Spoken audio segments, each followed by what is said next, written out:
Hey guys, welcome back. Kali ini saya akan menceritakan sebuah film yang diangkat dari sebuah kisah nyata. Kalian tahu kan produk yang sering kalian beli ini? Nah, gimana sih perjuangan di balik sosok pria tersebut dalam menjalankan bisnis hingga sebesar itu? Seperti biasa, tutup pintu, siapkan kopi, siapkan makanan, lalu buang. Selamat menonton.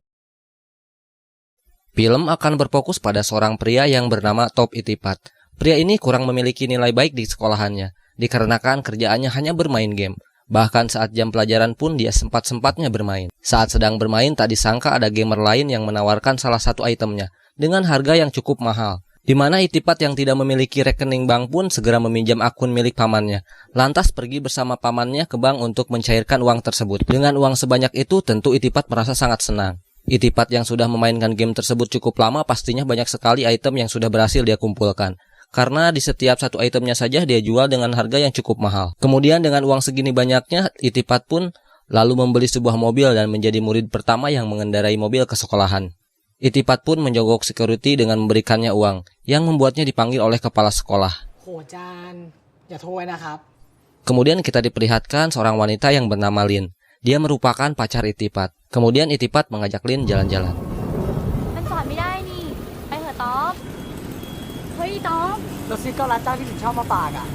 Saat di rumah, Itipat mendapat perlakuan yang sama dari sang ayah, yang heran dengan Itipat, yang bukannya fokus belajar malah sibuk bermain game. Itipat tak peduli dengan apa yang dikatakan semua orang. Dia terus bermain game sampai dirinya lulus sekolah. Tapi apes, Itipat malah mendapat musibah di saat akun gamenya dihapus karena terdeteksi melakukan pelanggaran sehingga tak ada lagi penghasilan yang bisa dia dapatkan setiap bulannya. Kemudian Itipat teringat dengan toko elektronik saat dirinya membeli PS.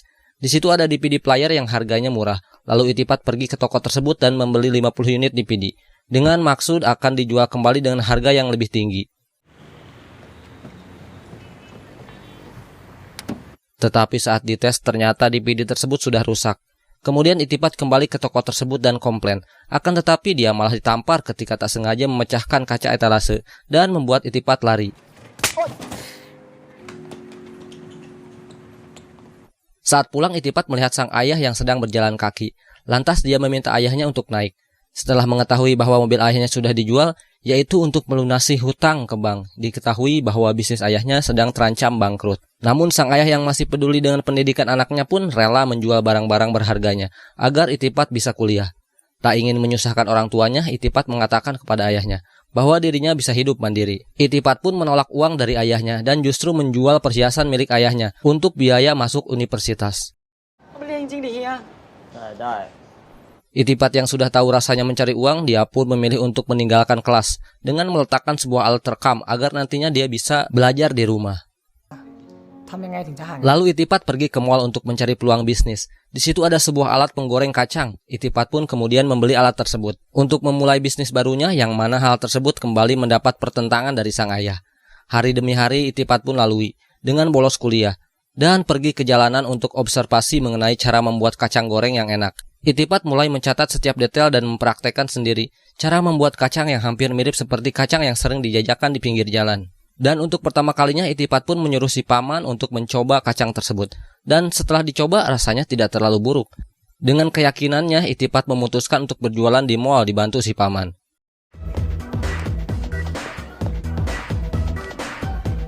Hari pertama berjualan, nampak jualan mereka tidak laku sama sekali. Mereka pun bingung dengan dagangannya yang hanya laku sedikit. Kemudian Itipat pun kembali bolos kuliah dan melakukan observasi ke pasar terdekat bersama Lin, di mana dia mulai mencatat dan akhirnya berhasil menemukan ide. Dia beranggapan hanya lokasinya saja yang kurang strategis. Dengan adanya ide itu, kemudian Itipat pindah lokasi di depan dekat pintu mall. Ternyata saat di tempat itu dagangannya banyak sekali pembeli. Sang paman yang merasa kerepotan lalu menelpon Itipat yang saat itu dirinya sedang melakukan ujian semester. Kemudian Itipat mencoba izin untuk pergi ke toilet. Akan tetapi dia memutuskan untuk bolos lagi dan OTW ke tempat tersebut.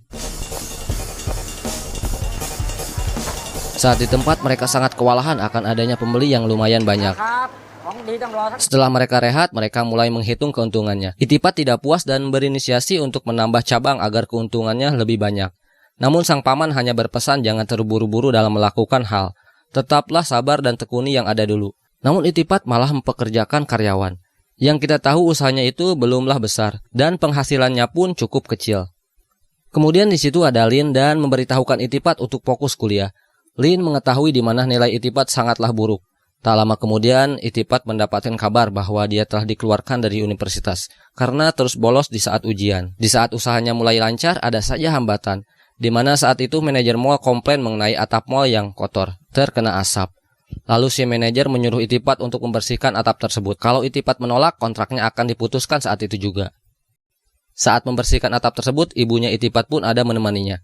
Dikarenakan sudah larut malam, security menyuruh Itipat untuk pergi dari sana. Akan tetapi Itipat malah menyogok security tersebut karena pekerjaannya belumlah selesai. Akan tetapi si security malah berkata kepada ibunya Itipat, "Tolong ajarkan anakmu ini arti kejujuran." Sang ibu yang merasa sangat kasihan kepada Itipat, kemudian dia jujur bahwa perusahaan ayahnya telah bangkrut. Lalu mereka bermaksud untuk pindah ke Cina dan meminta Itipat untuk ikut bersama mereka semua.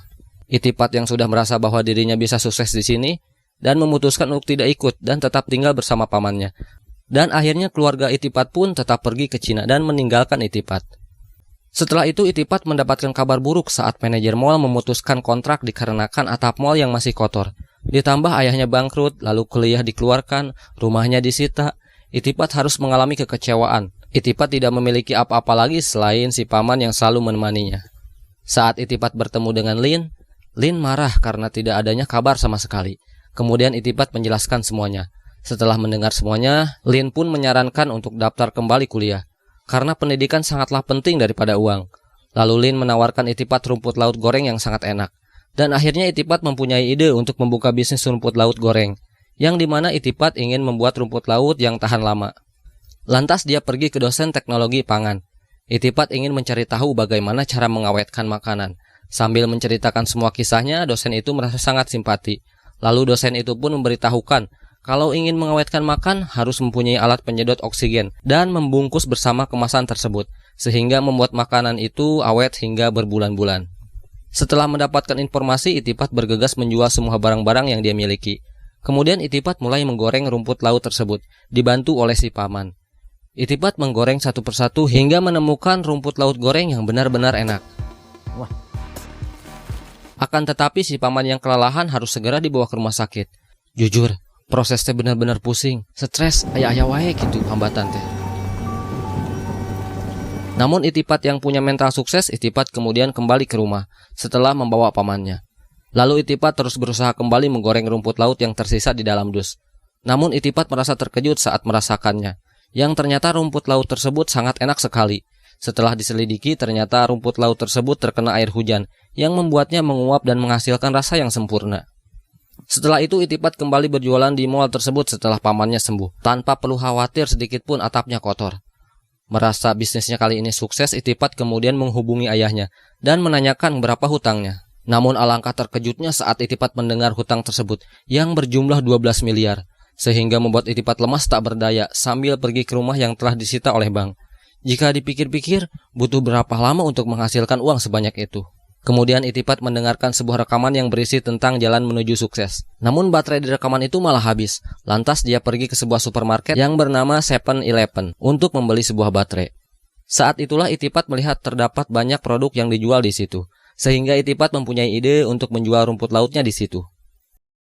Lalu Itipat memberanikan diri untuk datang langsung ke kantor pusat 7-Eleven untuk menawarkan produknya. Dia menunggu berjam-jam. Saat Itipat bertemu dengan atasan 7-Eleven, Itipat langsung menawarkannya. Tapi tampilan sama ukurannya tidak menarik dan harganya juga terlalu mahal, sehingga pemimpin tersebut menolak produk Itipat yang terkesan tidak menjual.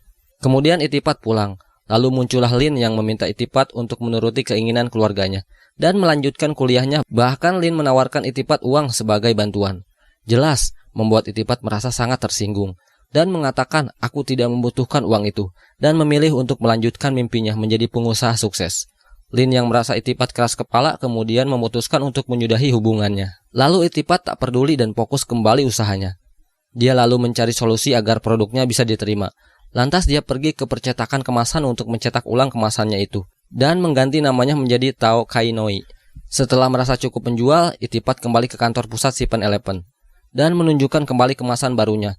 Namun saat di kantor, resepsionis mengatakan bahwa pemimpinnya sedang ada rapat yang tidak bisa diganggu. Setelah menunggu berjam-jam lamanya, pemimpin tersebut tak kunjung bertemu dengan Itipat. Itipat yang merasa sudah sangat capek dan pasrah kemudian memutuskan untuk pergi dari sana dan meninggalkan produknya. Saat di jalan, Itipat menghubungi keluarganya untuk meminta maaf dan berencana untuk menyusul mereka. Di kantor 7-Eleven terdapat ada karyawan yang tak sengaja melihat produk Itipat. Lalu mereka mencobanya dan ternyata sangat enak sekali. Lalu pemimpin 7-Eleven pun melihatnya dan langsung membawa produk tersebut dan langsung memanggil Itipat ke kantornya. Jika Itipat benar-benar serius, Itipat harus membuat 72.000 kemasan yang akan dibagikan ke gerai 7-Eleven di berbagai negara. Dan pihak kantor pun akan mendatangi pabrik Itipat dan ingin melihat kelayakan produksinya. Dan jika tidak memenuhi syarat standar, maka mereka akan memutuskan kontraknya. Namun Itipat bingung, di mana Itipat tidak memiliki pabrik sama sekali. Yang kita tahu Itipat hanya menggorengnya di belakang rumah. Dan menggorengnya pun cukup lama, apalagi membuat rumput laut segitu banyaknya. Lalu Itipat nekat untuk meminjam uang ke bank dan menjelaskan kisah kerja kerasnya. Namun pihak bank menolak. Yang kita ketahui bahwa ayahnya juga mempunyai hutang di bank tersebut yang belum lunas sama sekali. Namun Itipat tidak putus asa, kemudian dia harus merelakan mobil pertamanya dijual dan menyewa 2 buah ruko yang digabung menjadi satu dan menjadi pabrik Tokai Noi pertama. Kemudian tim 7-Eleven mendatangi pabrik tersebut. Namun ayawe hambatan, di mana pabriknya tidak layak. Terlihat lampu, saluran air, tempat cuci yang tidak layak seperti pabrik semestinya. Lalu sang paman menyarankan untuk menyuap mereka. Namun Itipat kembali teringat kata-kata security yang waktu itu. Kejujuran adalah kunci sukses. Beberapa hari kemudian, pabrik Itipat kini telah diperbarui sesuai permintaan pihak kantor. Di saat itulah Itipat mendapatkan surat dari kantor dan menyatakan bahwa pabrik Itipat telah diterima dan menjadi partner 7-Eleven.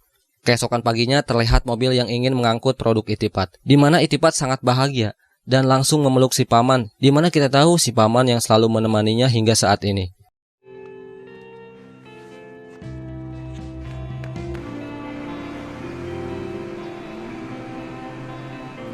Namun ada saja kendala di mana Itipat terlambat 1 jam dalam pengiriman. Pihak pengirim kemudian memberikan teguran. Namun pihak pengirim merasa sangat iba dan membantunya saat dia melihat darah yang ngucur di hidung Itipat yang disebabkan terlalu lelah.